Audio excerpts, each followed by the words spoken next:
Chers amis, bonsoir. En ce temps, nous sommes privés de la communion. Je voudrais vous raconter l'histoire de la sainte patronne de ceux qui font la première communion.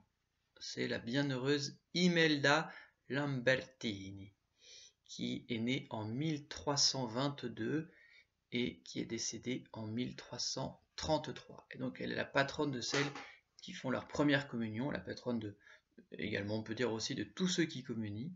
Et donc c'est aussi un modèle pour nous, et peut-être que cette petite vie, cette courte vie, peut réchauffer notre ferveur envers Jésus Eucharistie et nous faire davantage prier le bon Dieu pour que nous puissions le recevoir le plus tôt possible.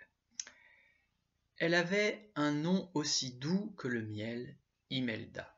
Comme ses parents étaient très riches, elle aurait pu avoir les plus belles robes et les plus beaux jouets. Mais cet enfant n'aimait vraiment au monde que le bon Dieu. Elle le contemplait sur la croix, et pour lui ressembler, lui offrait 1000 petits sacrifices. Elle ne se trouvait bien qu'à l'église, où elle priait comme un ange. Chez elle, son plus agréable passe-temps était de se retirer dans un petit oratoire rustique situé au fond du parc de ses parents. Elle y avait construit un petit autel, surmonté d'une image de la très sainte Vierge Marie. Là, elle priait tout à son aise, aimant surtout à réciter le chapelet comme sa maman le lui avait appris dès son plus jeune âge.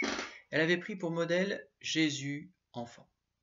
Comme lui, elle s'efforçait de grandir en sagesse et en grâce devant Dieu et devant les hommes. Pour vivre plus près de Jésus, elle finit même par obtenir de ses parents l'autorisation d'entrer au couvent. À 10 ans seulement, elle était reçue comme novice dominicaine à Val di Pietra, près de Bologne.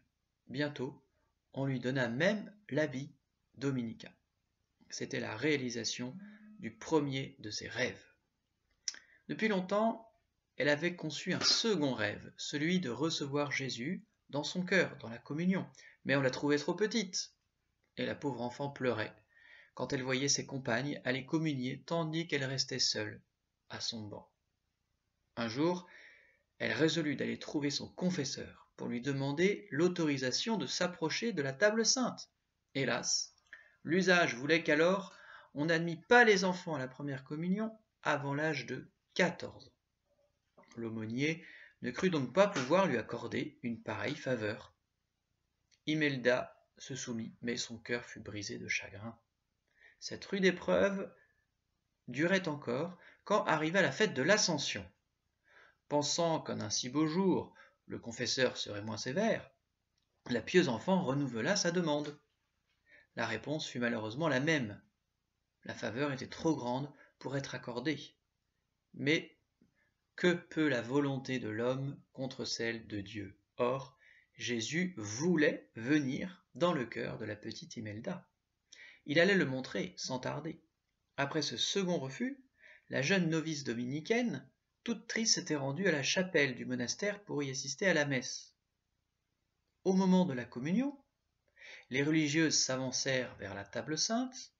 Imelda, à travers ses larmes, regardait fixement l'hostie que tenait le prêtre. Plus que jamais, elle avait faim de Jésus, et elle restait seule dans son banc au bas du chœur. Soudain, ô prodige, l'hostie s'échappe des doigts du célébrant, lentement. Elle traverse le chœur et vient s'arrêter au-dessus d'Imelda. Pendant quelques instants, toute l'assistance reste saisie à la vue du miracle. Mais bientôt, le prêtre s'avance, tenant en ses mains la patène d'or. Doucement, la sainte hostie vient s'y poser. L'aumônier la prend, et comprenant le désir de Dieu, il fait faire aussitôt à Imelda sa première communion. La pieuse enfant ferme les yeux et croise ses mains sur sa poitrine. Mais le temps passe. Le prêtre a terminé la messe, qui a été suivie de l'action de grâce. Bientôt la cloche du couvent sonne. Il est l'heure de partir. Les religieuses se lèvent. Imelda reste immobile à sa place. Elle, si obéissante d'ordinaire.